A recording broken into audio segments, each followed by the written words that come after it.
tuning in today, everyone. I just want to let you know my book is out and available on Amazon and Barnes& Noble. The name is Parents, Our Greatest Teachers. And now, back to our episode. Hello, everyone. This is your host, Alex Valgood, and this is Leap of Health. And today, I'm super excited. We have two guests. It's very rare that I have two guests. I'm really, really excited to do this dynamic today. We have Lisa McNett. She's the CEO of the Breathwork Institute. Correct me if I'm wrong on that. And also we have Debbie Sherman. Lisa McNett, she's a yoga instructor. She also is an Ayurvedic therapist. She's an advanced personal transformation and life coach. And as I mentioned before, she is the CEO of Breath Institute. David Sherman, she's the co-founder of the Breath Institute. She's also has a degree in human services and sociology. That is really, really cool. Also, she's a massage therapist and a Reiki master. And both, they do an amazing work with the breath work. Welcome, both of you. Thank you for being here. Thank you, Alex. And it's One Breath Institute. One Breath Institute. One Breath Institute, just to throw that out there. Yes. Thank you. And let's start, before we dive into this whole topic of breath work. Tell us a little bit about your story, how you got to form the Breath Institute and why you created. What was the story behind that? So we can start with you, Lisa. Well, I was always going to create my own healing school, my own healing center. So that was just inevitable. Yeah, and I guess it really started to come together when the pandemic hit and my office space was closed. So I had a nice big office space where I facilitated breath work and saw massage clients and had yoga classes. And so when that happened and my office space was closed down for a few months, I pivoted and shifted 100% to breath work and 100% to online. And I was actually teaching and mentoring with another breathwork school, two other breathwork schools. And I was just waiting for Debbie Sherman to join me, and yeah, I was building my confidence and building the curriculum, and doing some other things that needed to happen before I felt really ready to open One Breath Institute, and that happened. We are a year in now. Wow, that's amazing. A lot of amazing things happen with this COVID. I know it's pretty bad in certain sectors, but I think a lot of creators, a lot of healers get to learn how to use different tools and bring all their teachings to online. So that's like amazing. Debbie. Hi, let's see. Your question was how One Breath Institute came about. Mm-hmm. I'm honestly just stuck on the fact that I need to change and update my bio. It is not completely accurate at this stage of my healing and integration and who I am today. So thank you for reading that aloud, and I'm making mental note for later. Okay, well, I had no idea the breath existed. I had a dream. I'm a dreamer, and I pay attention to dreams because they have meaning. And I had this very intense dream where I felt breath breathe into me. I became alive in my dream, and it was so drastic. I was just kind of shooken up. And so the following morning, I went to my local coffee shop to try and just have some me time and connect with something else. And I saw Lisa's flyer about breath work. And I connected with her because she has silver hair. And at the time I was growing out my silver hair. So I just felt like it was too much of a coinky dinky, too much of a synchronicity. And I believe on the flyer, if my memory serves me right, it said something along the lines of breath work. I spent an entire year, almost an entire year, getting to know Lisa before I allowed her to facilitate a breathwork experience for me. And this wasn't an intention or like a conscious thing. This was very much unconscious and very much me like studying, because I never had like a mentor or really anyone to look up to growing up. And I didn't really trust a lot of people with my care. And so yeah, then I had my breathwork experience, and it was beyond this world. In 45 minutes, I was a completely more connected and aligned person, and I like had answers to questions I didn't even know were there. And then I just connected even more with Lisa, and it kind of went like this. I was in the grocery store after having my baby a year or two later. I was like, Lisa, I have to learn breath work now. I was like calling her, leaning over the grocery cart. Lisa, I've got to learn breath work right now. And she's like, well, I'm learning, teaching all these schools. Okay, here we go. We'll make it happen. And then she tells me, Debbie, we have to start the school right now. And I'm like, but I just had a baby and I've got, okay.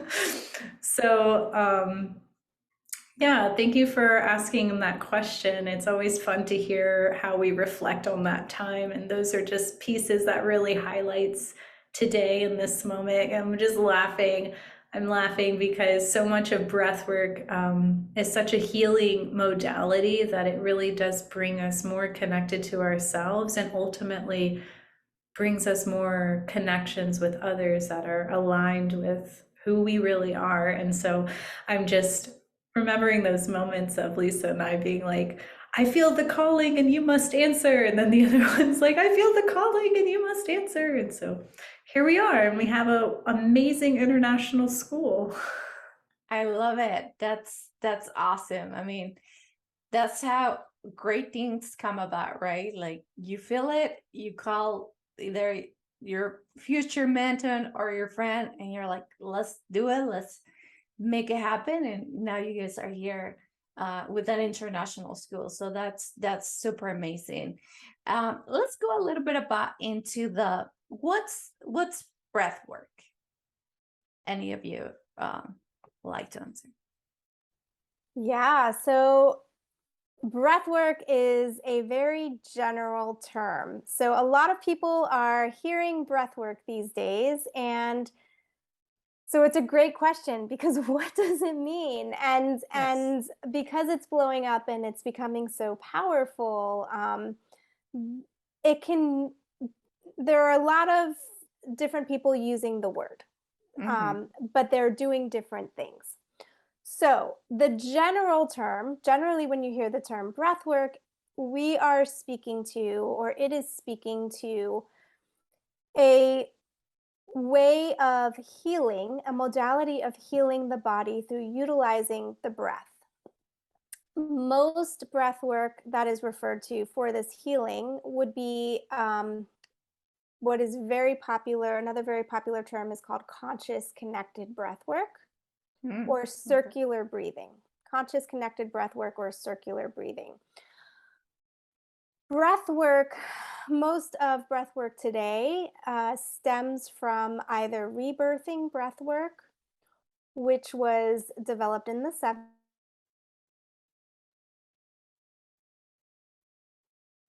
Developed in the 70s. They both came about. Holotropic breathwork was developed by Dr. Stanislav and Christina Grof. And that was developed specifically for therapeutic purposes. And rebirthing came about a slightly different way. However, they were both used for specifically for healing the body. And so when I say healing the body, it's about a 45 to generally, it's gotten shortened some, but would generally have been a 45-minute plus session where you're just lying there breathing a specific type of breath pattern and really allowing the breath to do its job. So that's really what breathwork is. And as I mentioned, it's important when you're speaking with somebody who's advertising that they do breathwork that you're asking them, what are they offering? Because people now are also putting pranayama breathwork practices, and these are yogic breathing techniques under the umbrella of breathwork, but they are different and have a different intention. I see.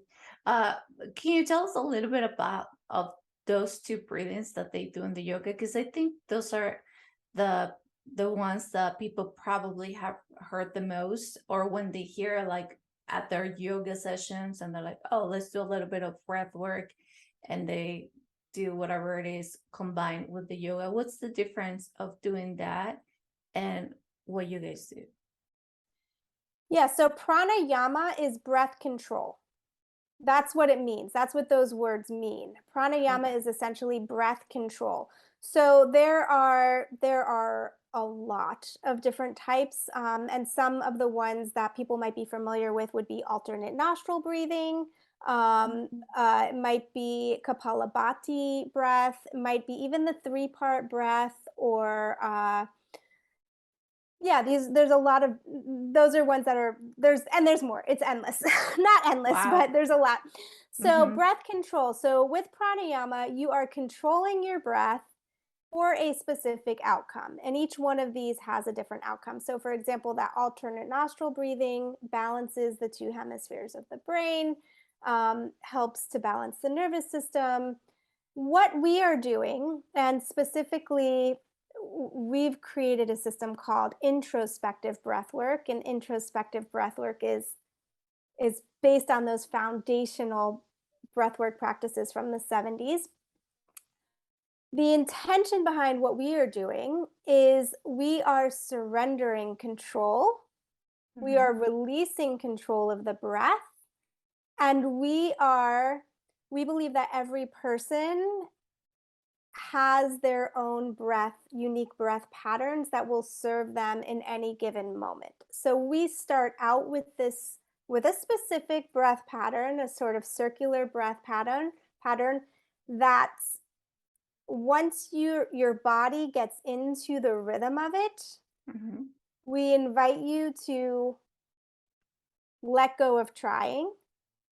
And the breath starts breathing you. The breath starts taking over and shifting and changing, and you are connecting with your body, physical, mental, emotional, spiritual experiences that may be happening through the practice. Nice. That's awesome. Debbie, I know you were the client of Lisa at one point. How was your first experience, and how was it what you expected, or were you perhaps waiting for something like at the yoga, like what they do in the yoga class or something? Okay, yeah. So you asked me my experience, and then you asked me, yeah, what my expectation was, and if I was like thinking if it was going to be something like yoga. I waited a full year because something inside of me knew that it was different. Something inside of me knew that it was going to be a life-changing experience. And my experience was life-changing. I'm not sure if you would like for me to go into some of the details. I would be happy to share some of my breathwork experience. Okay. Yes, please. Yeah, so at that time, Lisa had a really beautiful office. And my first session was in a group setting. I think there was maybe 7 people. And we were in a crescent moon. And she was kind of in the middle with our heads around. And energetically, this is really important because I won't get into that, but it's important that the heads are with the focal point of the facilitator. And she was playing some music because sound can be really beneficial to a breathwork session. It can really enhance an experience and also soothe as well as elevate and activate experiences. And so she was playing some music, and I was part of the breath. There is true like testament to what is present within us. So let's say I'm carrying some frustration. I'm going to be met with that frustration. I'm going to be met with that, and I'm going to, or you can. And in that day, I was met with that frustration, and she came to me and was like, keep breathing. Don't breathe this way. And this was my inner self, my frustration that was there all day long, probably for years, that I was genuinely avoiding, not paying any attention to, because at that time in my life, I felt very disconnected from myself and my traumas and my life experiences. I was in my self-discovery. I was just kind of like learning all of the things, going over here, learning energy work, going over here, doing this. And I was doing all of those things, thinking that I was learning more inward, but I was also avoiding inward at the same time, if that's making sense. Mhm. Well, that became very apparent when I was initially met with my frustrated self within 2 minutes of breathing this practice. I don't know if it was actually 2 minutes, but it was very quick. And then I just remember some words that Lisa was saying, like encouraging to continue the breath and to honor myself. And it pissed me off, honestly. I was like, I don't want to honor this frustration. Like, I don't want to feel it at all. Wow, I'm remembering so much of that day. And then something I just did. And I was like, well, why not? It's here. I'm here, I'm feeling it, so why not? Why not, Debbie? And then I didn't even feel that. And what I actually felt was being lifted. I felt like I was lying on the floor in the supine with the back. I had like a blanket somewhere and a prompt somewhere else, and I could hear other people breathing, which is a whole nother experience, right? Like you hear other people connecting to the truth of themselves, and it's raw and it's vulnerable and it's real, like real life healing in the moment, and you can be activated by those sounds as well. But anyway, something switched, something transitioned. I now know it was when the breath started breathing me. And I began floating, and I began being lifted by like women, by my ancestors, my women in my family lineage. And they were lifting me up, and I couldn't see their faces. I only really saw them in colors and translucent like bodies. And I was so sad. I was so sad. They were lifting me up, and I was so sad. I was so sad. And the love and the connection and the like peace that I felt connecting with them. No words were spoken. It was just like transmitting of energy and of wholeness and of connection and of like such pure love, that the session it went by, however long, 45 minutes went by, I don't remember. And Lisa's encouraging us to come back, and she has some chocolate and she has some grounding things, and I think she had some like some scents, and I was like, no. I don't want to come back. I don't want to come back to this. I want to stay connected with them. I want to stay connected with them. I want to be there with them. And it was really hard coming back to my body. I remember like rolling over and kind of like slowly feeling the ground and like connecting to my body and realizing that my body is truly like a vessel that I live, not just a mechanical thing that I can control. And so, yeah, that was one of my very first breathwork experiences. And as I'm reflecting back, so much more also happened. But that was really a highlight. And what it told me and what it showed me was that I can feel that love and I can feel that connection right now and here. And it's part of my journey to like learn how to do that. Because who teaches that? Right. Who teaches that? You go to school and the first thing they say is, this is how you learn to self-care. No, nobody teaches that. So that was my experience, and then I was just hooked. I was hooked for life, and here I am. So thank you for asking the question. Yes, that sounds just amazing. And I like that you mentioned that because I know Lisa mentioned the sessions are 45 minutes long. And that might sound for some people like, wow, am I going to be breathing for 45 minutes? That's like a really long time. But as you mentioned, I think you go through so much process within yourself that it goes by really, really fast. Lisa or Debbie, I know you guys focus on personal trauma.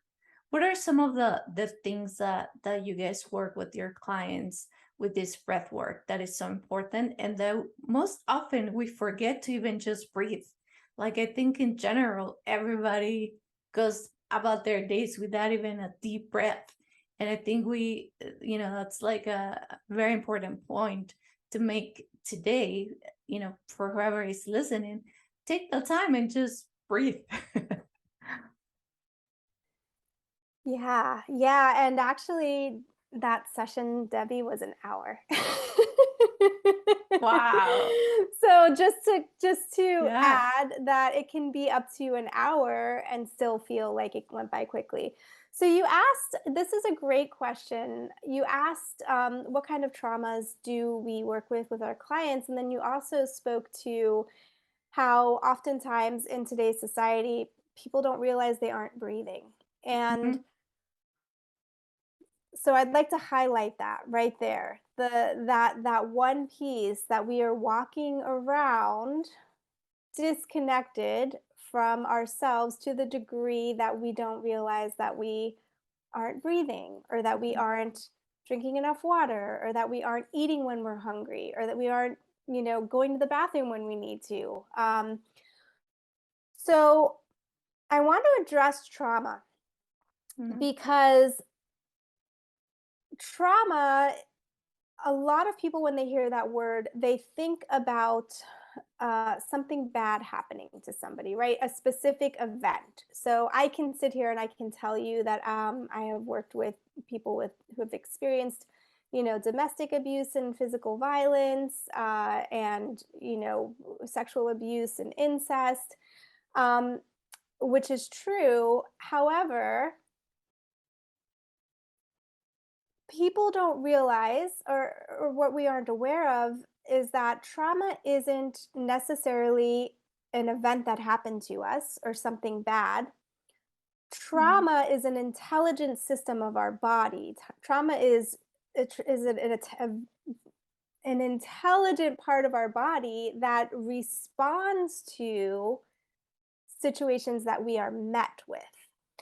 And we are, I like to use a fishbowl analogy. Mhm. So if you think about fish that are swimming in a body of water, and that body of water is polluted, and the fish they don't know the body of water is polluted, right? They're just living their lives in the fishbowl. Um, However, they can't breathe as well. They have chronic illnesses and diseases. Maybe, their family line experiences a lot of different things. What would those fish look like if they were in a clean, clear fishbowl? How much healthier would they be? So, our world, really the world that we are living in today, is a polluted fishbowl. trauma is so widely spread and widely prevalent that things are normalized that really aren't normal. Mm-hmm. A lot of things are normalized that really aren't normal. So when a when a when a child comes into this world, they come in a completely blank slate. 100% blank slate. Their nervous system, the nervous system of a person when they are born, does not know how to regulate itself. The first year of a baby's life, they are simply just receiving. Mm-hmm. Their survival is based on somebody else taking care of them, and they can make noises, but they're simply just receivers. And a baby learns how to regulate its nervous system by the mother, by the primary caregiver, by their ability to regulate their nervous system. So if you think now about how many caregivers, right? How many people who are having babies Mm-hmm. um, are either just not available, they're just not there because they're working all the time. And so the baby is left in the care of a bunch of different people, right? There's not that one person there to help that baby find stability. And if the mother's always, or the and whoever the caregiver is always stressed out or is depressed or is anxious or any of those things, that is the nervous system that is developing in the baby. And so I say all of this to you because this is inherently traumatic. Mm-hmm. So we work with big traumas, and we work with people who come and say, I don't know why I can't sleep, or I don't know why I'm anxious all the time. Like my life looks perfect, right? And we can even start asking some questions like, what were things like in your childhood? Everything was great, like nothing bad ever happened. But after a breath work session or two, memories start coming forth, right? Memories start coming forth of the way a parent spoke to that, to held them to a certain level of expectation that they could never meet, being bullied at school, all of these seemingly small things or normal things that people experience in their life, but that make a traumatic imprint. Mm-hmm. Lisa, will you also, since you're on the roll, will you also speak a little bit to the generational traumas?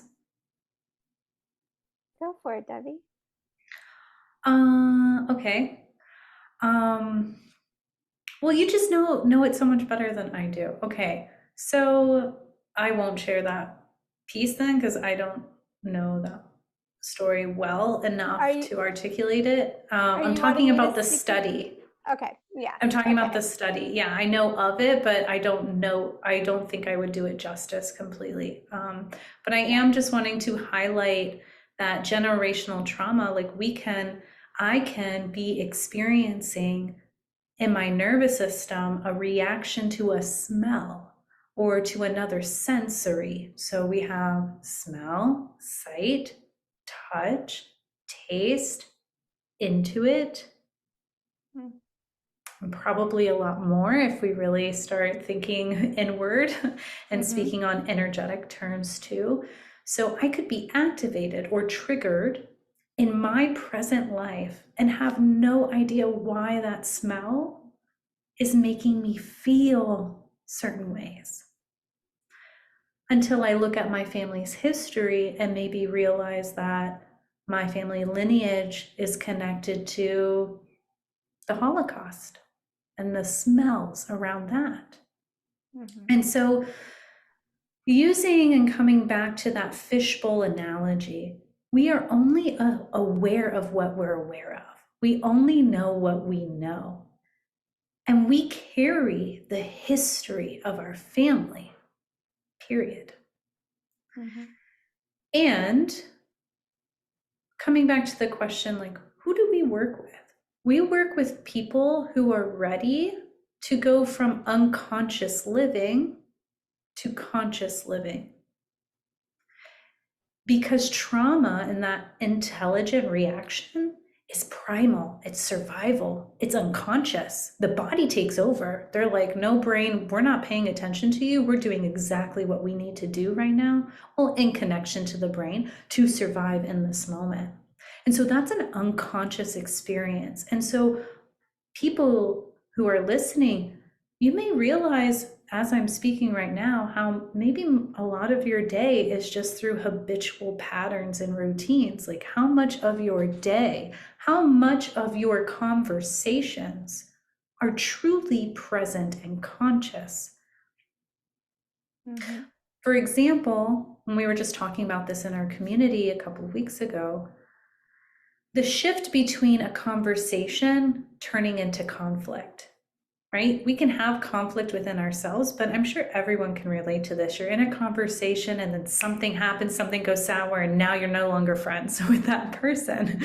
Maybe that's an extreme, but it does happen. And what happened was you had conscious connection being triggered from a trauma and now shifting unconscious. And now you're just having an unconscious spiral out of trauma reaction and receiving trauma, and it's just going in circles. So we support people who are willing and ready to be conscious creators of their life. And that comes with healing.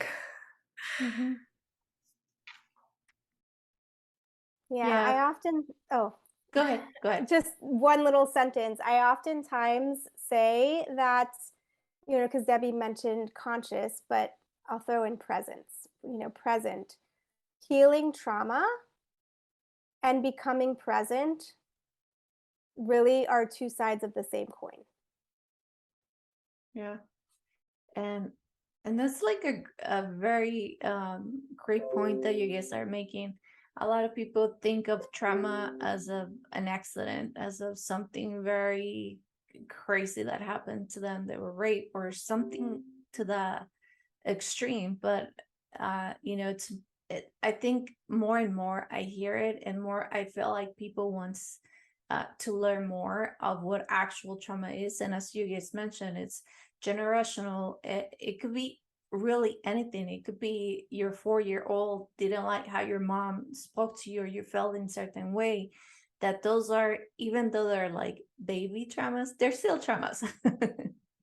And so they will really make an impact in our adult life on how we go about anything, our daily life. So I think that's just like a great point to for everybody that is listening, to just kind of like sit on that, see what how you're feeling, what are your traumas. It could be from nothing, a very small that you might think, to a really huge thing, and both are valid, especially when you want to go in the path of healing, or getting better, trying to be the best of yourself. So yeah, I think that's really important to mention, and I'm glad you guys touch on that. And so what are some of the things that you guys go with your clients that wants to do this breath work? Is this a thing that you do one time, or do you do it several times? How does that work when it comes to healing sessions? Yeah, so, well, as Debbie mentioned, it can be done individually or it can be done in groups. Mhm. So most people do require more than one session. So we do like to work with people through a series of sessions. Um, and I find that it's really somewhere between 8 and 12 sessions with one-to-one work when I'm working with somebody one-to-one. 8 and 12 focused sessions will be absolutely transformational. And those are going to be in close proximity to one another, so over a shorter period of time, not over a year. And And some people might just feel great after that and come back for maintenance. And some people might require more. It just depends on what's happening. There's also group sessions, and group sessions are a completely different dynamic. Um, they're just less, they're not focused on you 100%. Mhm. So, group sessions, we, yeah, group sessions, I find that people who attend group sessions, it's kind of all over the place. Okay. It's different. It depends what their intention is. Why are they coming to the group? They're oftentimes doing something else and supplementing with a group session, coming to group sessions. I have people who come to my groups regularly once a month, or I have other people who drop in just randomly over time. So we also offer online group sessions, and that's something that we can invite you to, and your anyone who's listening to. We Yeah. have a free membership with our school, and with that, on Sundays at 11 to 12 Eastern time, we do a 1 hour free session, and that includes about a 30 to 35-minute breathwork session. So we have some people who regularly come to those, and those are just, even in a 30 to 35-minute session, it's like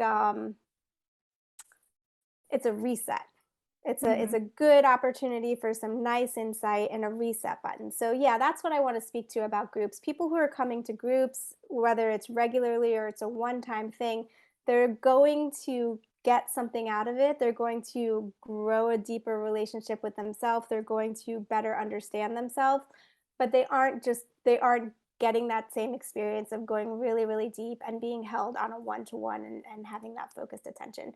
And I just want to specify also that we train breathwork facilitators. So we not only see clients one to one, but we offer training for breathwork facilitators, and a next level of being breathwork practitioners as well. So a lot of our time and energy at this point is spent on training those facilitators. That's awesome. That's really great. Do you think, just for people that are curious about breath work and what it does, is it good to just come to a group session and for them to experience and then maybe perhaps do like more sessions one on one? Group sessions are a great introduction, um, and it depends. Hmm. So it depends. A group session in person, as Debbie mentioned earlier, you're going to hear everything else that's happening in the room. So Hmm. sometimes that can be overwhelming for a person. And there's a lot of breathwork facilitators out there today. As I mentioned earlier, breathwork's kind of blown up, and it is not highly regulated as well. So it's kind of like yoga is also, it's not, you don't have to have a license to teach yoga. They have the Yoga Alliance, which is a group of yoga instructors who came together, created structure, integrity, ethics. Breathwork has that as well. Um, and, we are, that's called the Global Professional Breathwork Alliance. Our school is accredited through the Global Professional Breathwork Alliance. And because breathwork, you don't have to be part of the Global Professional Breathwork Alliance, there are a lot of people out there who are just doing breath work, who Hmm. might not have the trauma informed perspective, and might be holding really big breath work sessions that are not tightly held. And so this is something that I've seen quite a bit, and I know that Debbie has as well. Somebody has gone to a group breath work somewhere,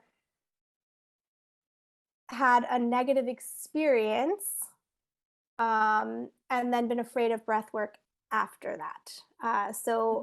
But for some reason decided to seek it out again, and to find somebody that was more trauma informed, or maybe just more professional. So that's why I give a big disclaimer. Group Hmm. breath work can be a great way to be introduced to breath work. Um, we like the home sessions that we do on Sunday, because you're in the privacy of your own home. So it's online, you're in the privacy of your own home. We're still paying attention to you. We can we know what's going on. We keep it more of a gentle session, and you're not hearing everybody else. So yeah, some people it's just a little bit overwhelming for. It just depends on the person and what they're experiencing. Somebody has a lot of anxiety Mhm. already, a one-to-one could be a much better first option. Debbie, is there anything you'd add to that? Mhm.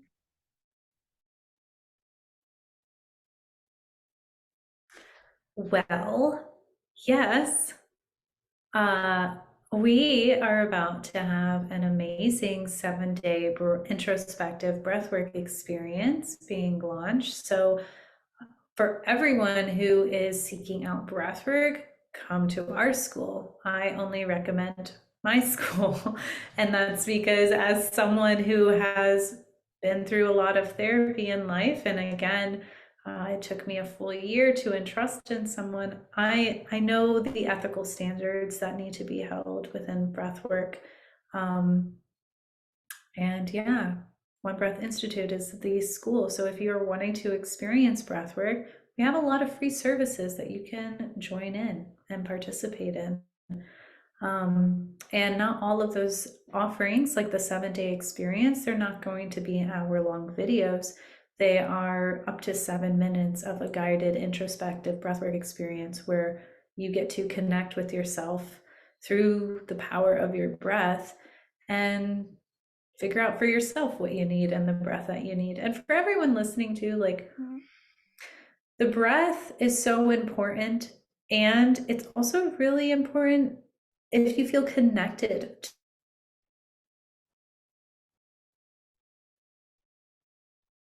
We lost a little bit of Debbie right there, but yes, The I mean breath it's really does hit that mind, body, soul. We are really tapping, we are truly tapping into the physical, the mental, the emotional, and the spiritual aspects of you existing all at once in a timeless way when we breathe.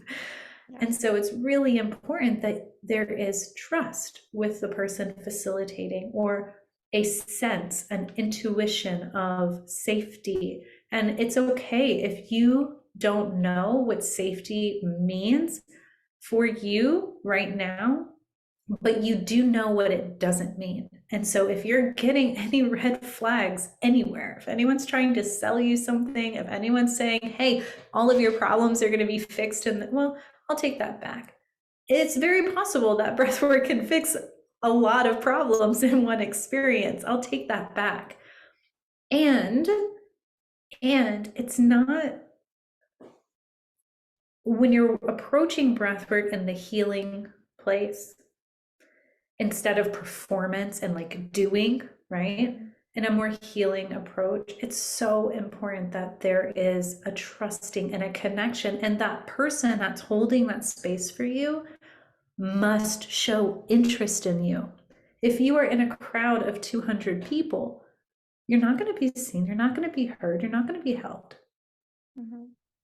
So that's just the truth of it all. And so as breathwork continues to explode, those are just some things to keep in mind. Like, who wants to go into a crowd where they're not going to have any attention on them? No way. That's not fun. Unless you go to a concert and that's fun, but you're with someone else, right? You gotta, like, I don't know where that metaphor was going. But yeah, that's all I have Yeah. to say about that. Well, thank you. Yeah. Yes, no, I think definitely with all modalities, I think researching, knowing who you're going with or trying different modalities, I think it's just important. I mean, you're investing in yourself, might as well do it the right way and in a place where you're going to be comfortable. So I think that's super important. And then I have another question. Is breath work for all ages, or do you guys recommend for certain demographics, or ages, or how does this work? Can anyone come here? Can perhaps older people do it, younger people? Yeah, if you are alive, you can breathe. Right? Yes. That's true. I breathed with my daughter when she was an infant. I breathed in the womb. And I have not breathed alongside of someone in their passing and their transition as of right now, but I know that that is very possible. Okay. Yeah, I was just curious about that because I know, some people might have difficulty breathing, or they might think I'm too old, or even people that the parents might be, questioning themselves, should I take my kid to this breath work session since they're so long and things like that. Yeah, well, introspective breath work specifically, and I'll speak to us. Yeah. Our breath work meets people at all ages, and all backgrounds, and all health conditions. Okay. That's great to know, because this Not is that's not true for all breathwork practices. That is Yeah, very true, not true for a lot of breathwork practices, but for introspective breathwork, yes. Okay. and Okay. it's going to be a modify. It's going to be modification. So again, it's it's going to be a modification. So it's not going to be a 45 or 50-minute session for a small child. It's going to look very different when we're working with a small child. So it's just making these modifications based on, as Debbie said, meeting each person where they're at and what their needs are. That's awesome, because that way anybody and everybody that's listening can actually go and try some of these breath work. And also tell us, I know you guys been talking about mind, body, and soul. How do you connect the breath work with the three of them? Because people might think it's just breathing.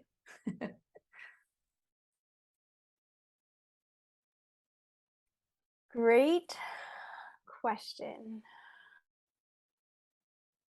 Can I invite you to take a practice right now? Oh, yes, yes. Yeah. So, everyone listening, Mhm. I invite you to let's just close our eyes and start to focus on your breath in and out through your nose. And I want you to notice the cool inhale as you breathe in through the nostrils. And I want you to notice the warm exhale as you breathe out. And I want you to slow down your breath.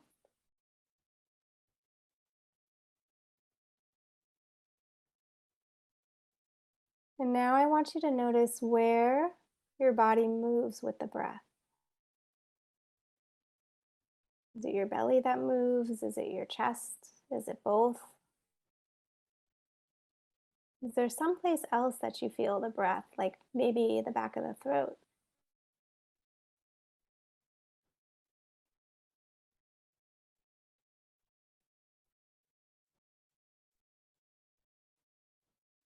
I want you to feel your buttocks connect to the seat. Feel your feet connect to the floor. Bring your breath all the way down to your feet.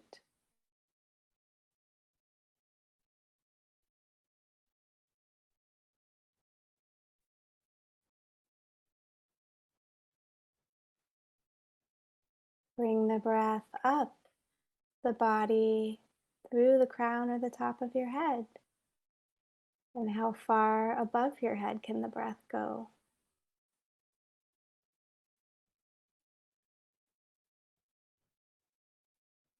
And I invite you to place a hand on your heart.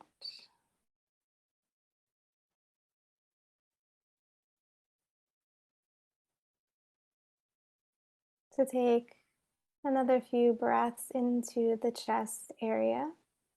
Feel the heart beat, the warmth of your hand.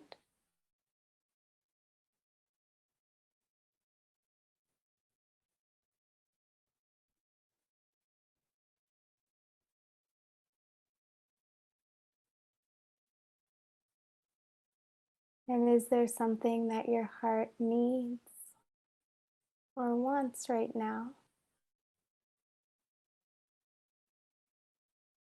And trust whatever answer comes.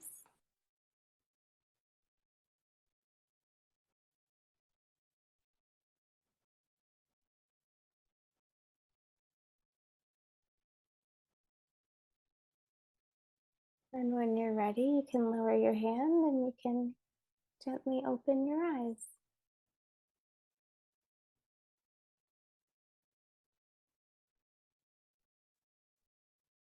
It's amazing what just that does to your body. Yeah, I love it. And I believe that our heart is, that connection to our soul. So when we can tune in, we can connect with our higher self just above our head as well. But when we tune into the frequency of that heart and we can hear, we can listen, right? Mhm. Mind, body, soul through the breath. I love that. And there's where a lot of people, right? It says that breath is what brings us to the moment. Your mind is probably a lot clearer and Yes. quieter than it was, Well, right? my gosh. Yeah, no. That was 2 minutes. Wow. That was super quickly. My eyes are tearing. That's something. Yeah, just invite you to just allow that energy to flow. I even wanted to add, it's mind, body, soul, and it's also truth, and it's also connection. The breath has also really, in the most profound way, shown me truth. Mm-hmm. It has also shown me through an embodied experience, sensationally, how deeply we are all intertwined and connected, and how important each and every one of us is in our own unique way. Mm-hmm. So we're really, really connected in so many ways that the thinking mind can't fathom. It can truly only be experienced through the body and through connecting with the breath. Yeah. And I think it's super important. I mean, we forget, and I can say it enough how much we forget about the importance of breathing. I think we run around life with so much stress and noise and work and kids and everything, but I think coming back to our body, it's like super super important.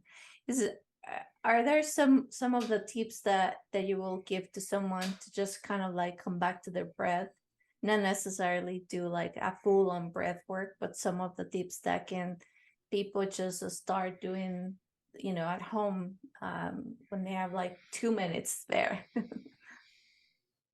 What we just did. Yes. I recommend to people, breath awareness. Yeah, what we just did. And breath awareness is a practice of simply just being aware of your breath in the moment. And so I oftentimes, well, first I ask people, what are you willing to commit to? Are you willing to commit to a minute? Are you willing to commit to 3 minutes? Are you willing to commit to 5 minutes? Once a day, twice a day, 3 times a day, right? So set a timer.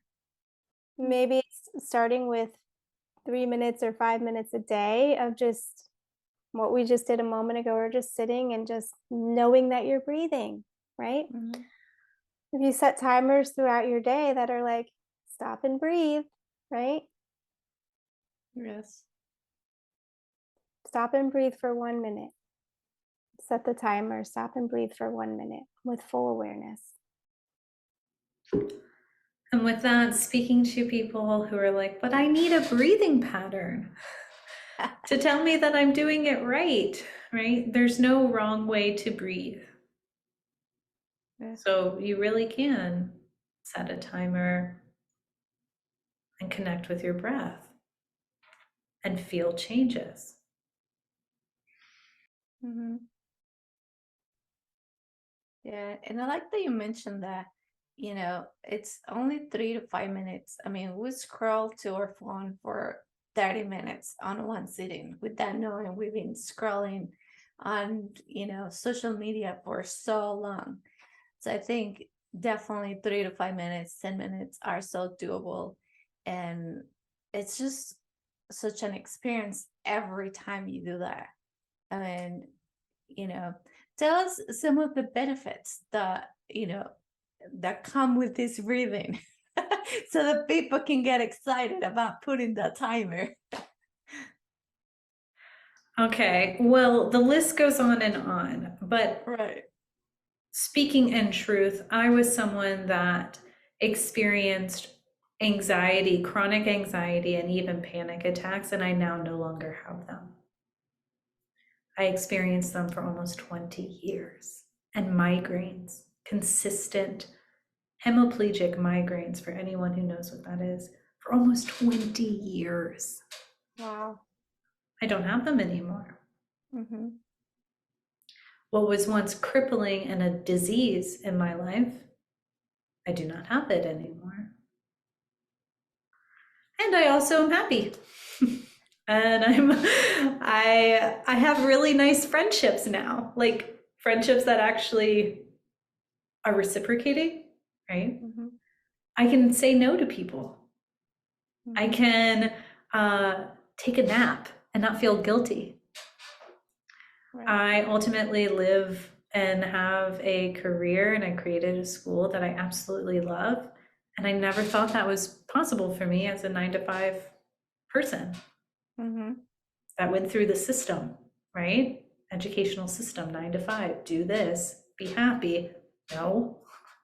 And I have all the time to have a garden, be outside whenever I want to. I still have stressful moments, but they're manageable, right? What about you, Lisa? What are some benefits for you right now or for everyone else listening? Yeah, I mean, I'm thinking about clients, I'm thinking about Mhm. clients that I've had. It's really funny. I'm thinking one person is standing out in particular who came because they wanted to stop drinking, right? They wanted to Mm. stop because it can help with addiction. So this person wanted to stop drinking alcohol, and didn't like it, didn't know why they were doing it. And that's why they came. And I think 3 sessions in, and they said, "Hey, I quit smoking." I was like, "I didn't know you smoked." They were like, "Yeah, I didn't tell you because I didn't want to quit smoking." I Oh, wanted that's to great. keep smoking, but now I quit and I don't want to do it anymore. So it took a few more sessions before they actually quit drinking as well. But we start quitting bad habits and That's start hilarious. creating better habits. You realize that you want to take better care of yourself, and so you start creating these better habits for yourself. That's great. No, yeah, I think go ahead. Yeah, Lisa, you just highlighted like that was the biggest shift for me. And I hear that in reflection from people who go through our healing program or even in our full training or even our Sunday sessions. Like the desire to put yourself first no longer feels like work, Mm, right? Like we think of self-care as something we have to go do, and it's like, yes. but I just would rather sit. But you can have self-care when you're sitting or resting or not doing that thing or not setting that expectation, although those are also good, of course, and they can be healthy. But the breath really does shift that perspective to where life works with you instead of you working with life, right? Mm-hmm. Like it's just natural. Like naturally you prefer certain foods because you're more in tune with what your body needs. Naturally you're like, oh wow, I'm thirsty, so I'm going to get up and drink some water. Or I don't feel like socializing, so I'm going to honor that a little bit more. So or I want to socialize, right? It's just changes the perspective and really prioritize the care of the person Mhm. and the desires of the person and what's really good and healthy for them. Yeah. I think it shows them the true selves of them, as sometimes we do this drinking or this smoking or whatever it is that we're doing because a reaction of the stress or our lifestyles or whatever. But I think once we actually stop and breathe and kind of like get in tune a little bit with our bodies, I think that's when we're like, oh, but I really didn't want to do that. So I think it's amazing. Yeah, or you realize that it's an unconscious pattern because it Mhm. reminds you of something else. Like, Right. I'm not the person in Lisa's example, but I was a smoker. And Okay. people who knew me in that timeline of smoking, they would never know me, this person today. I never thought I would not be a smoker. I never thought I could even get in the car without having the sensation of lighting a cigarette. Wow. Yeah. And I could Yeah. never imagine you smoking. I can't even. I loved it. I loved, But hated it. Mhm. Alex, I Ah. used to manage nightclubs. So Yeah. Just want to highlight, like, we may be, we lived life. We're we lived speaking some from life. We have lived experience. some life. Yeah. Speaking from experience. Those Yeah. are the best mentors. See, you can go to a mentor that has not lived and learn. Right. It's true. Right. Yeah. Yeah. Right. Well, lived and learned and discovered that those were all just symptoms. Like, I mean, that's the thing. Like, if anyone can get anything out of today, if you engage in a practice or a habit or a pattern that is dissatisfactory or something just you don't like, it's really just a symptom of something else that's keeping you from being you, being your awesome, unique, awesome, very much needed self. Yeah. And if I like laugh sometimes because I'm like, Debbie, if you were talking to just your 6 years ago self, like how would I have received me? And honestly, that person would feel so disconnected that this could be my truth, that I could be happy and healthy, like genuinely love myself. Like that felt so far away. Didn't even know that that was something that I was missing. And so just wanting to bring in some real rawness here too. Like we've got some fun stories, And it takes some work and some learning and some, open mind to do certain things like this. Because as I said, a lot of my listeners, I work with patients, that's why, sorry. But a lot of the listeners might think, it's just breathe in. I don't want to do it. I'm sure that doesn't work. But, open your mind to things, uh, and try new stuff. Just try it. I think trying is like the best medicine in life. Just try a lot of things. Just try until you actually are like, I don't need to try it anymore. This really works for me. This really, makes me feel good. I wake up in the morning and I'm happy for no reason. I think it's just being open-minded, I think, is just like the key for so many things to succeed in the road to healing, that path of healing. Absolutely. Yeah, you never know what is going to stick, and different things help at different times. So, Mm-hmm. but you read off a couple of my credentials, but there's a lot of them. And there's Yes. things that I didn't actually, because I tend to, when something works for me, I'm like, I gotta dive all the way into that thing. I gotta get in the middle of it and feel it and experience everything that it has to offer me. Mm-hmm. And then at some point it's like, okay, now I'm done. Now it's time for the next thing. Yeah. And it was time for the next thing, time for the next thing, time for the next thing. So all of these different modalities that I've experienced and gotten certified in, but also there's modalities that I've tried for like 1, 2, 3, 5 sessions.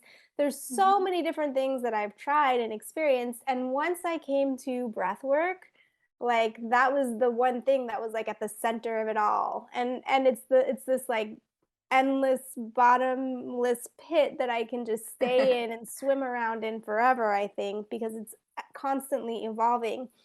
But I digress. I come back to your point of breathwork might not resonate with you now, but what will? Maybe you want to go try a yoga class or go try Reiki or go try something. As Alex is saying, be open-minded, try different things. And when I decided to train in this type of breath work, I was not looking for it at all. I was looking for something else. And just my inner intuition, my inner voice was like, nope, breath work, breath work, breath work, breath work. And I was like, no, I don't want to do that. And I was like, nope, that's what you're doing. So I was like, okay, I guess I'm doing breath work now. That's great. So yeah. No, that's amazing. I think all the information that you guys have shared with us today, it's so relevant and so important. Just, as I said, just try. Sometimes it just takes that one thing. Just try it. And is there anything else that any of you would like to share before we leave?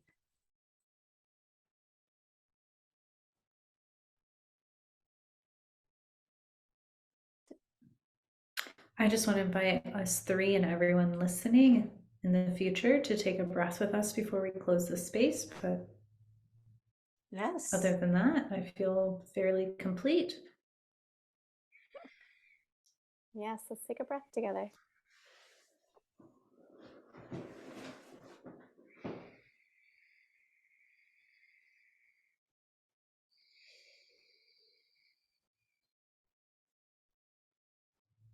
So good. I mean, it's like the one thing that I love when I'm stressed. Just take a breath and just life changes automatically. Yeah. Thank you both. Thank you both for being here. For anyone that's listening, where can they find you? One Breath Institute. So One Breath Institute. .com, at Instagram, on Facebook, on TikTok. Yeah. Perfect. That's awesome. Yes. I will put all your information and all your links on the show notes so everybody can find you, for everybody that wants to take a listen, try their Sunday reunion that you guys do, a one-on-one, anything. I will put all that information in the show notes and more for you guys to find out everything that these two amazing ladies are doing for the world. And it's international, so you can be anywhere in the world and they could talk to you. So that's amazing. If you need to know more about my podcast, remember you can find me at alexbalgood.com. You can find all the links for my social media, Instagram, YouTube, Facebook, Twitter, everything you can find there. Also, remember my book is out. You can find it on Amazon and Barnes & Noble. It's called Parents Are Greatest Teachers. Thank you, everyone, for being here. And remember to breathe. Thank you, everyone. Have a blessed day.